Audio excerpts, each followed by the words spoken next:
এই যে মাঝি, ওপার যাবেন? কি ব্যাপার, বসে আছেন কেন? নৌকা ছাড়েন। চিনব কি করে বাড়ি? আপনি কি কোনো জায়গায় যাইবেন? আপনি কি পপি নামের কাউকে চিনেন, যার বাবা পুলিশ, ও ঢাকায় পড়াশোনা করতো? ওনার বাবা হইতেছে পুলিশ। ও হ্যাঁ, আমগো গ্রামে একজন পুলিশ আছে, ওনার মাইয়া আছে একটু ফর্সা বিরা। হ্যাঁ হ্যাঁ হ্যাঁ, ফর্সা করে, ওটাই।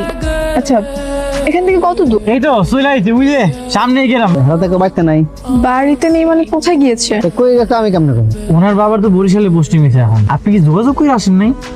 না, আমার সাথে তো ওর 1 বছর ধরে কোনো কন্ট্রাক্ট নেই। জাস্ট আমি জানতাম এটাই গ্রাম, আর ওর বাবা পুলিশে চাকরি করে।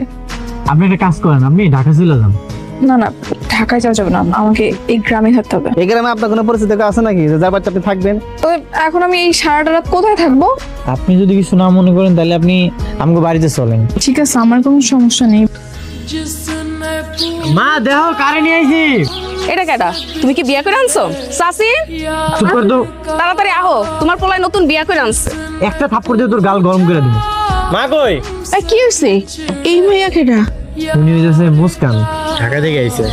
ঢাকা থেকে আইছে, কিন্তু তোর লগে কেন? উনি হইতেছে পশ্চিম পাড়ার পুলিশ আঙ্কেলকে বাড়ি আইছিল। পুলিশ আঙ্কেলের মায়া নাকি ওনার বান্ধবী। ওনারা তো কেউ বাড়িতে নাই, যেহেতু বাড়িতে নাই এই জন্য আমগো বাড়িতে নিয়ে এসে একটা দিদা থাকবো। না না সাসি, আমরা কোনো অচেনা মানুষকে আমাকে বাড়িতে থাকতে দিই না। তুমি বউ সাইজা তুমি কি বাড়ি থেকে পালাই আসছো মা? মা এগুলো তুমি পরে জিজ্ঞাসা করো। আমি এসে মনে হয় আপনাদের ঝামেলায় ফেলে দিলাম, তাই না আন্টি? হ, অনেক ঝামেলা করতেছেন। আমরা সবচেয়ে বেশি খুশি হব আপনি খাবার খেয়ে উঠে তাড়াতাড়ি চলে যান। এই তোর কথাবার্তা সিরি এরকম কেন রে? হ্যাঁ, উনি আমাকে মনে হয় না। মা তুমি কিছু মনে করো না, ওর কথাবার্তা একটু এরকমই, একটু ফাজিল। দেখি ম্যাডাম পেয়ে পড়ছস, মিশা কথা বলো না, সত্যি কইতাছি। গতকালকে যখন ওরে দেখলাম না, আমি প্রেমে পড়ে গেছি। ওরে আমার অনেক ভালো লাগছে, এই জন্যই তো ওর পিছনে ঘুরঘুর করলাম। ওরে তো আমাকে বাড়িতেও নিয়ে আইছি।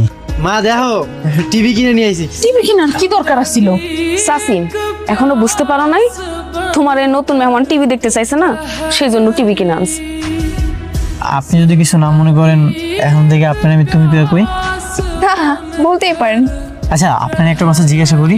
কি জিজ্ঞাসা করবা? আমি কেন বাসা থেকে পালিয়ে আসছি? 4 বছর আগে কার অ্যাক্সিডেন্টে আমার বাবা মারা গিয়েছিল।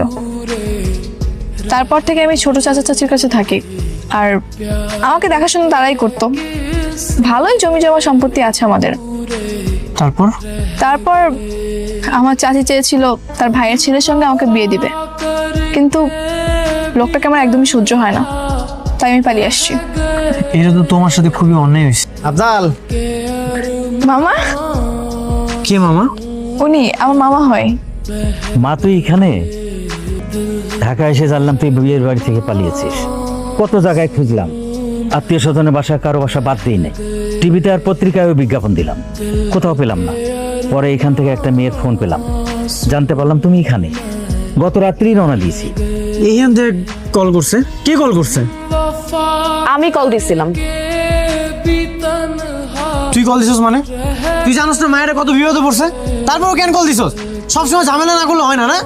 আচ্ছা, সমস্যা নেই, মামার কাছে আমি সম্পূর্ণ নিরাপদ। মামার সঙ্গে আমার কোনো যোগাযোগ ছিল না, এই জন্য মামার কাছে যেতে পারিনি। উনি তো মানে নিয়ে যাবো না? না, নিয়ে যাবে না, আর নিয়ে গেলেও আমার কোনো বিপদ হবে না। না না, তুমি যাও না, তুমি এখানেই থাকো। এখানে থাকবে মানে? মুস্কান মায়ের একজন গার্জিয়ান খুব দরকার ছিল, আপনি আসছেন, খুব ভালো হয়েছে। মানে?